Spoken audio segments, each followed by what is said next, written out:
放开我吧！你放开！放开！你个畜生！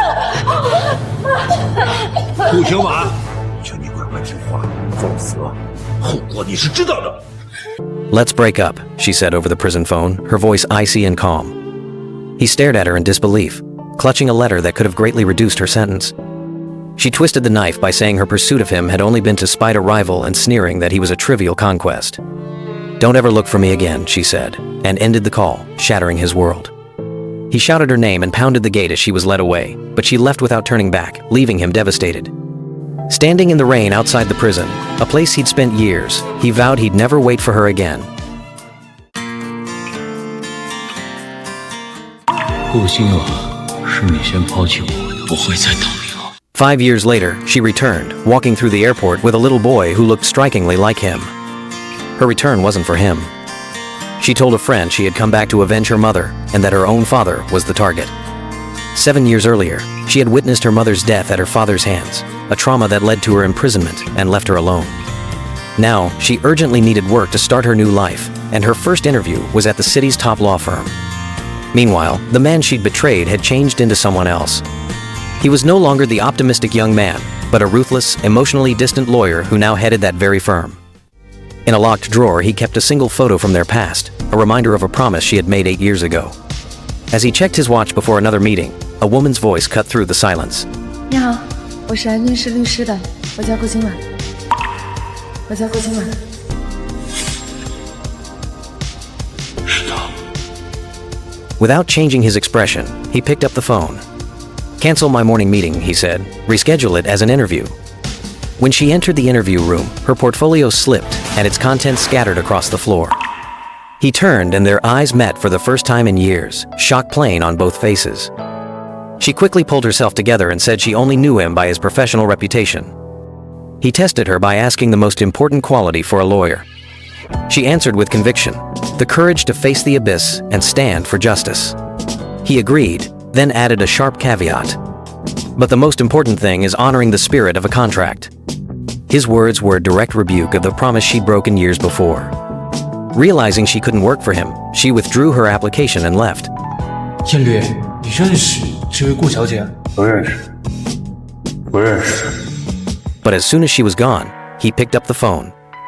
I've just found my new assistant, he said. It came out that 7 years ago his father had coerced her while she was in prison. He'd offered $5 million and a chance to study abroad if she would leave his son, saying a woman with a criminal record wasn't suitable. For his sake, she had agreed. His friends celebrated, plotting to blacklist her across the city's firms. Instead, he surprised them. From now on, she is my employee, he announced. At the same time, she met a man in a cafe who her friends mistook for a new love interest, unaware of the storm about to hit her. Suddenly, a man in the cafe slapped her and called her a gold digger. She stayed calm. She recorded his threats and used the footage to blackmail him into silence, revealing she knew he was the son of a powerful chairman she had stabbed 10 times 7 years ago. His face went pale and he backed off. As she left, rain began to fall, and the man she had betrayed appeared with an umbrella and pulled her close. Why have you gotten so thin? He asked, sounding genuinely worried. He offered her a ride, but she refused, reminding him he'd said he didn't know her. 燕律，您不是说不认识我？海景机场。He scooped her up and carried her to his car anyway. In the car, he asked why she'd come back. She said some things needed closure. He told her HR would contact her about the job. Surprised, she accepted the offer on one condition: their relationship would stay strictly professional. He scoffed and asked if she really thought he was still obsessed with her. As he drove, he remembered caring for her 5 years ago during an illness, a memory that twisted his gut. After he dropped her off, she stood in the rain with a tear on her cheek as a text confirmed her new job. The next day at the office, he introduced her as his new assistant and handed her a brutal task: translate a massive stack of contracts with an impossible deadline. He watched from his office, cold and calculating, reminding her she had less than 2 hours to finish. The woman blocked a slap and then fought back, brutal and precise, throwing her stepsister to the ground.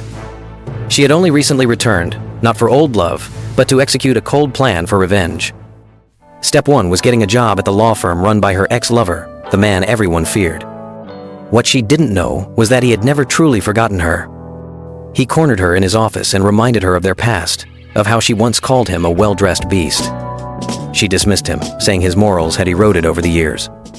Her return sent her stepsister Ashley into a panic. Ashley ran to their mother, terrified the woman would steal her fiancé. Their mother sneered, calling the woman a worthless orphan and boasting she could crush her again like snapping the head off a rose. At dinner, Ashley insulted the woman by calling her mother a low-class dancer. The woman smiled and reminded Ashley that her mother had been a mistress, making Ashley the child of a homewrecker. Ashley lashed out, but the woman was faster. She revealed the truth. Ashley had framed her for a hit and run, the crime that led to her mother's death when she tried to clear her name. When Ashley warned her to stay away from her man, the woman laughed and told her that after 7 years, she still hadn't won him. Ashley snapped and threw a glass of ice water in her face. That was a fatal mistake. Without saying a word, she grabbed her stepsister by the hair and shoved her face into a boiling pot of soup. After the brutal attack, she calmly told her friend to call the police. At the station, she photographed her stepsister's disfigured face, planning to post it online and destroy her reputation. When her father and stepmother arrived, her father exploded and tried to slap her. She reacted faster and struck him across the face in front of everyone. She told him he had stopped being her father the day he left her and her mother for his mistress. Humiliated and furious, he demanded the police arrest her for assault. She just smiled and pointed out that the security cameras would show he started the fight and that she had acted in self-defense. Defeated, he only threatened her, saying he should have let her rot in jail. 我就不该给你出具谅解书，应该让你在牢里边待一辈子。我当初就不该手软，就应该一刀捅死你，替我妈报仇。 He signed the papers without a word and coldly remarked that she really had a knack for ending up in police stations. He noticed the red mark on her cheek and asked where it came from. She said it was from her father. Without hesitation, he walked over and beat the man to the ground. He warned him not to interfere in his life, tossed down his business card, and dared him to sue. As he left with her, her stepsister could only scream his name in disbelief and despair.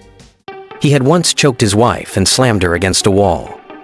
That memory was the fuel for the woman's quest for revenge.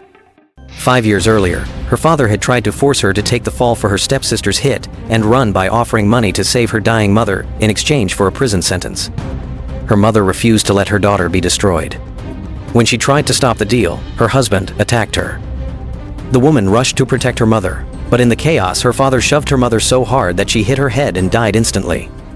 Now, 5 years later, after her ex-lover bailed her out at the station, he drove her home. He still kept the pink lunchbox she had given him, proof he hadn't moved on. 我不要，我一个大男人怎么能有粉丝呢？这样别人就知道你有女朋友啊！你不仅要用，还得放在最显眼的位置。 He told her he knew she'd come back for revenge and that she could use him to get it. She rejected his help and tried to push him away. He didn't know she had a secret son at home, his son, dreaming of the father he'd never met. Her friend warned that taking on the family alone was dangerous, but she was determined. She stood before a wall of photos of her enemies, her father, her stepmother, her stepsister. She vowed to her dead mother that she would make every one of them pay with blood. Miss Thompson, the man's father, declared that his son Daniel Thompson was the rightful heir to the Thompson Group and that Elizabeth Miller was unfit to marry into their family.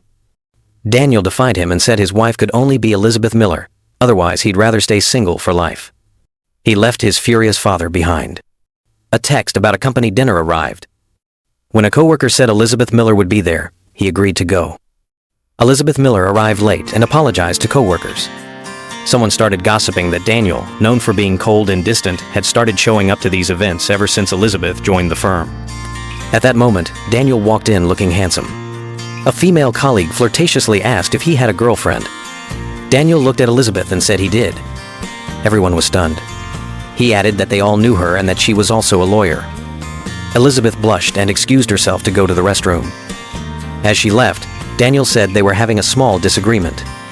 In the restroom, she got a call from Daniel's father. He coldly reminded her of her prison record and warned her to stay away from his son, saying she would ruin him. Heartbroken, she went back to the dining area and found it empty, and Daniel passed out drunk on a sofa. A colleague told her everyone had left because Daniel said his girlfriend was coming to pick him up. She realized she'd been tricked. As she turned to leave, he grabbed her hand and pulled her down onto the couch, trapping her beneath him. He demanded she take him home and threatened that if she refused, neither of them would leave that night. 你就不怕你女朋友看到？送就送，谁怕谁啊？要是你女朋友呢？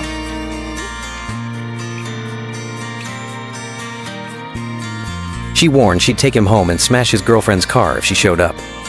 He smiled and said that was the woman he knew and loved.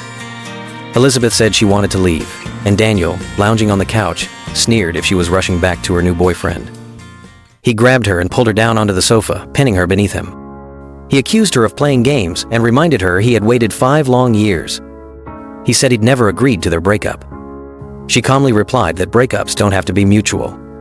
He complained he'd been too soft before, and that she'd gotten used to it. Then he kissed her fiercely.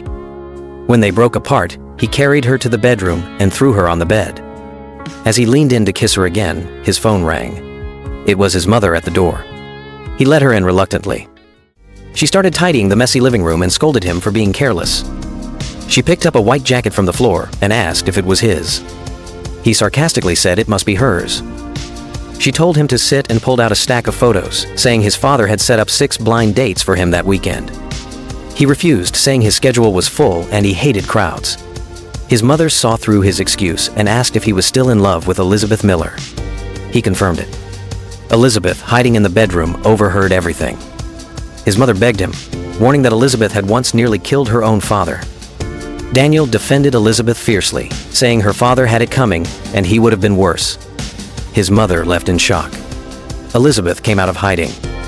Daniel asked if she was angry about what she'd heard. She said no, and that she had to go home. He asked if she really had a boyfriend. She didn't answer and started to leave. He realized she'd been lying.